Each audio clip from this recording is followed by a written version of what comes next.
Italian wedding soup. You eat it at weddings, right? Italian weddings? No, not quite.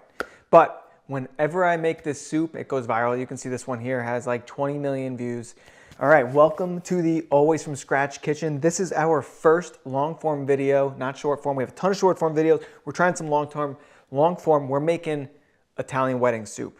Whenever I make this soup, the Italians come out of the woodwork and really are confused with why in America we call this Italian wedding soup. And here's the thing, we don't eat it at weddings. We don't eat it at weddings. They think that we're saying that they eat it at weddings. We don't eat it at weddings. They don't eat it at weddings. But here's the thing. Here's where it came from. I'll tell you where it came from. I'll tell you where it came from.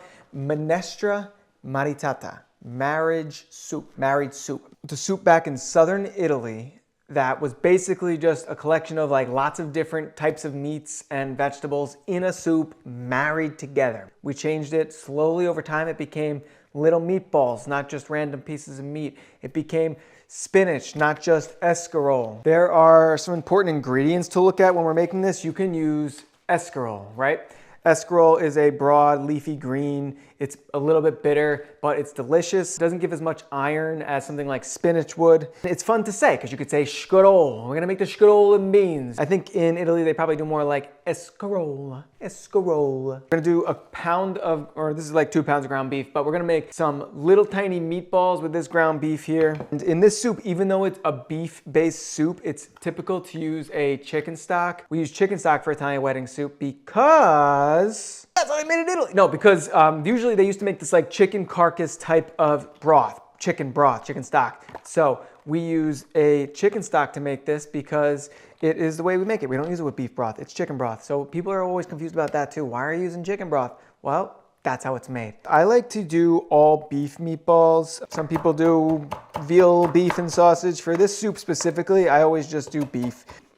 Meat's gonna go in, boop. For this, I'm gonna use breadcrumb. We're gonna go in with some salt, some garlic powder. People will get on me about garlic powder, and I know you're wondering, why don't you just use fresh garlic? Well, here's why. Fresh garlic burns when you fry it. So you put fresh garlic in there, you're gonna get burnt garlic. Going with some milk, an egg, come on. There you go. Fresh parsley, there you go. Grate in some of that fresh Parmesan. This is gonna give your meatballs that creamy flavor, that creamy texture, that's gonna really set your Italian wedding soup aside from a lot of other soups.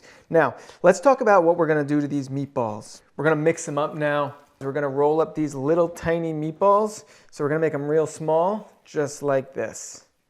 See?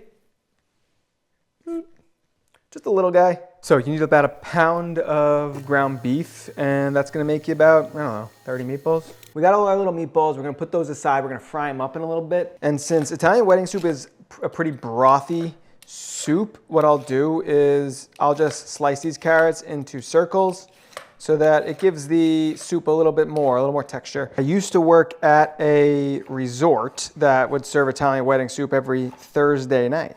I don't know how they made it, actually. I was not the chef, I was the dishwasher, but I've always remembered Italian wedding soup, and it's been something that I've like grew up eating. Put those to the side. We're gonna do the same thing with the celery.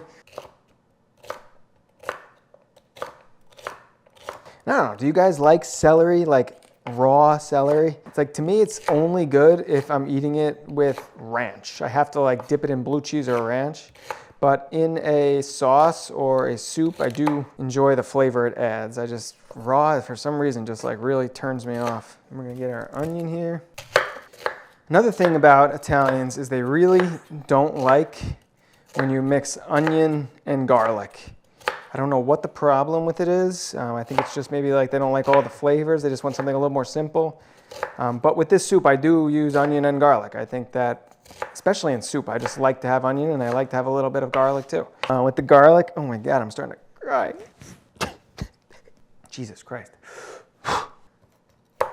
Just smash your garlic. All right, then we're just gonna take the escarole and we're gonna rinse it off over here. All right, so we're gonna do this in a big Dutch oven. I'm gonna go in with a little bit of olive oil, just a little, because I got 80-20 beef, so it's gonna release a ton of fat anyway, and it's gonna sear on its own. We'll do this in batches. I'm gonna batch half of it and then do the other half. Just gonna throw a bunch in. There are so many Italian American dishes that are like very frowned upon in the Italian community, like zuppa toscana, or like if you mix up how you make chicken francese versus chicken piccata. I hope to unravel some of these mysteries while you watch my channel. So hopefully, if you haven't already, like, comment, subscribe below. And I'm gonna bring to you all the American Italian and all the Italian American recipes, and you can get all of my recipes at alwaysfromscratch.com. So we're gonna sear all these. We're just gonna kind of like mix them around until they're browned on all sides. You're gonna scoop out your first batch, try to strain them. They're still gonna be undercooked, so it's okay if you still see a little pink. The reason you don't fry them in Italian wedding soup typically is people like it to be like a super, super soft meatball. And these are still gonna be super soft. They have a lot of Parmesan cheese in them. The milk is still gonna soften up the meatball, but with the crust on the outside of them and then the fond that you get in the bottom of the pan, you just get a much more flavorful soup. All right, so we got this beautiful fond here, and now we're gonna cook the carrots and onions in it. We're gonna drain a little bit of this oil first. The liquid, the water concentration in the carrots, onion, celery will help to glaze the pan. And we'll get all that flavor into the soup, which is the whole purpose of frying the meatballs in this Italian wedding soup versus just putting it right in the sauce. So we're gonna saute the vegetables for about like 8-ish minutes, let them soften up, and then we'll add the garlic and get the broth going. You can start to see in the bottom of the pan how some of this fond is starting to come off as the celery, onions, and carrots release their liquid. So after about 8 minutes, we're gonna take this minced garlic, we're gonna get that right into the pan. We're gonna add some chicken stock. You know, homemade's better, obviously, but we don't always have 2 liters of homemade chicken stock just lying around. So I like the Kirkland brand.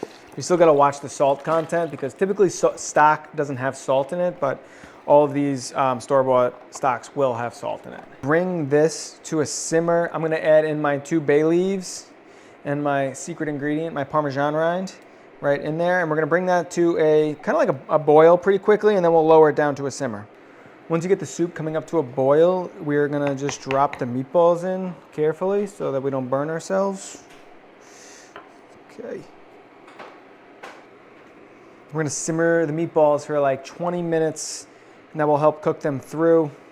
And once you have this simmering for 20 minutes, we're gonna do a little taste, salty, nice. Then we're gonna drop the orzo into the soup. I'm gonna drop it directly into the soup. If you're gonna like freeze this, serve it later, you might wanna cook it on the side so that the orzo doesn't like blow up and eat up all your broth. People love to tell me that one, but I really enjoy the flavor that the pasta gets when you cook it right in the broth. And you can always adjust the broth afterwards. You're gonna wanna stir that often, and we're gonna simmer it for 15 minutes to make sure that it's cooked all the way through because we're simmering, not boiling. And then we'll add the escarole, and that'll be that. All right, so we're going to take out the bay leaf and the Parmesan rind before we put in the escarole, otherwise we're never gonna find it. One more bay leaf in there. We don't find it, it's not, up. We got it. You can actually turn the heat off for the escarole. Just gonna drop it right on top and cover it up. About like 3 minutes or so, and then once we uncover it, it'll be all wilted. All right, so we wait about 3 minutes. The escarole is kind of wilted throughout the soup. We're just gonna mix everything up. So that is Italian wedding soup. It is hearty, delicious. It's really easy to make too, and it lasts in the fridge too. So we're gonna get this going here in a bowl.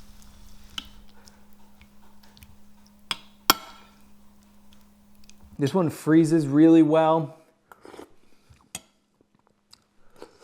And it sort of gives that Italian penicillin vibe too, with the chicken broth and the acino di pepe or the orzo. So it's really good when you're feeling sick, maybe minus the meatballs. Either way, this is a great dish.